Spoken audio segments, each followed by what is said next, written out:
Ouais, ah bah en plus, il faut que je pose. Mes amis, On s'est proposé pour l'instant. chacun a son poste de combat. Nous sommes engagés dans un événement qui est sans précédent dans l'histoire de France sociale, depuis plus de 50 ans. Ce n'est pas rien que ce qui est en train de se passer en ce moment. Que ce soit par la durée de la lutte et la souffrance qu'elle impose à ceux qui la mènent, parce que 40 jours de grève, c'est terrible dans une famille à l'heure de la paye, et à l'heure où il va falloir payer ceci et payer cela. Et que cette souffrance est méprisée par ceux qui gouvernent le pays. Et ce mépris est à lui seul comme un manifeste politique. Où sommes-nous donc maintenant rendus? Pourquoi considère-t-on que des gens qui se mettent dans une lutte comme celle-là ne valent même pas le salut, le respect qu'il aurait dû? Pères et mères de famille qui êtes ici et qui portez sur votre dos quelque chose qui dépasse votre profession. Ça a été dit il y a un instant, mais moi, je veux le redire avec les mots d'un homme politique. Les systèmes de retraite, les régimes spéciaux ne sont pas des faveurs, ne sont pas des privilèges. Ce sont en toute hypothèse le résultat de luttes sociales. Ce sont en toute hypothèse. Et quelles que soient les circonstances, il faut s'en souvenir, les retraites sont payées par les cotisations des travailleurs, pas par une faveur quelconque. Personne ne leur fait l'aumône.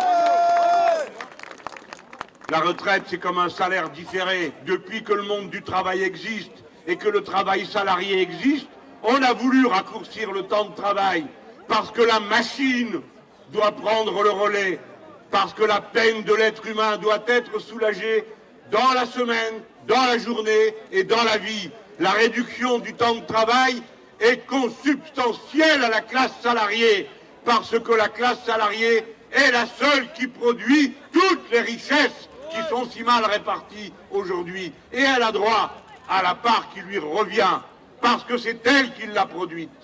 Voilà les leçons. Mais pour faire plus bref, les retraites en France, ça représente 300 milliards d'euros. Ils veulent en faire un capital à placer dans les fonds de pension, point final, parce que la Commission européenne leur a demandé de le faire.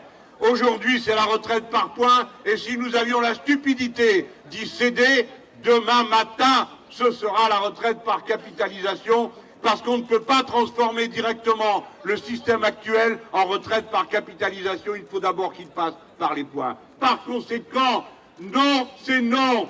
Nous réclamons avec vous le retrait. Nous nous tenons derrière vous. Nous vous disons notre admiration, notre fraternité. Vous vous battez pour la patrie républicaine telle que nous l'entendons, c'est-à-dire une république sociale. Et voyez de quel prix nous payons ce qu'ils veulent vous imposer. Non seulement vous souffrez, non seulement ils s'en moquent, non seulement la police républicaine est transformée en une milice où l'on encourage les plus irresponsables, ceux qui sont capables de tirer dans la figure d'un de ses compatriotes, ceux qui sont capables de rouer de coups quelqu'un qui est à terre. Non, ça c'est pas la police républicaine. C'est pas l'idée qu'on se fait de ce qui était autrefois et qu'on appelait avec respect le gardien de la paix. Oui, le maintien de l'ordre, disent-ils, les forces de l'ordre. De quel ordre parle-t-il? Le leur, pas celui, l'ordre républicain, qui doit être fait de bienveillance et de fraternité humaine. De quel prix payons-nous cette agression contre le système des retraites et les acquis des travailleurs? Nous allons devoir voter, Fabien Roussel du PC qui est là à côté de moi, on va nous demander et Mathilde Panot, on va nous demander de voter à l'Assemblée nationale pour la première fois dans notre histoire une loi avec des trous. Vous vous imaginez? On va nous demander de dire oui ou non à un texte dont on ne sait pas ce qu'il contient réellement à la fin et qui va être rénové au mois de mai. Où est la logique parlementaire? Où est la démocratie dans un cadre comme celui-là? C'est un attentat, un coup de force qui est fait contre la démocratie et contre la démocratie sociale. Amis, je conclus. Vous n'aviez pas besoin de moi pour savoir tout ça. Mais je voudrais que vous sachiez que nous savons.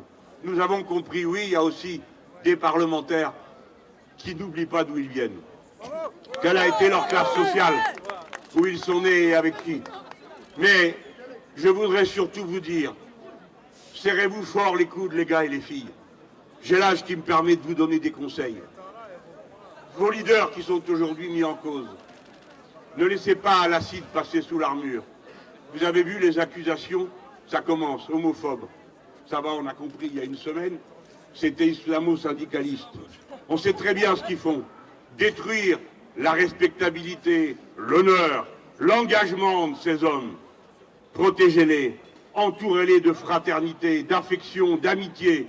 Dites-leur qu'ils ne sont coupables de rien d'autre que d'avoir été ceux qui marchent devant vous, pour leur honneur, pour le vôtre et pour le nôtre. Je dis aux camarades qui sont en train d'exagérer leur force, je lui ai dit personnellement tout à l'heure, soyez prudents et économes de vous-même. Nous avons tellement besoin de vous. La France n'est plus rien si vous n'y êtes pas, pour résister, pour porter plus loin ce qui est la logique fondamentale d'une république. Le progrès social, le droit pour les êtres humains de vivre une vie digne et de vivre, lorsque le moment est venu, sans travailler, c'est-à-dire pris en charge par tout le reste de la société, comme c'est le cas depuis qu'il y a des communautés humaines. Vive la grève, vive les travailleurs, vive la solidarité, vive la République sociale.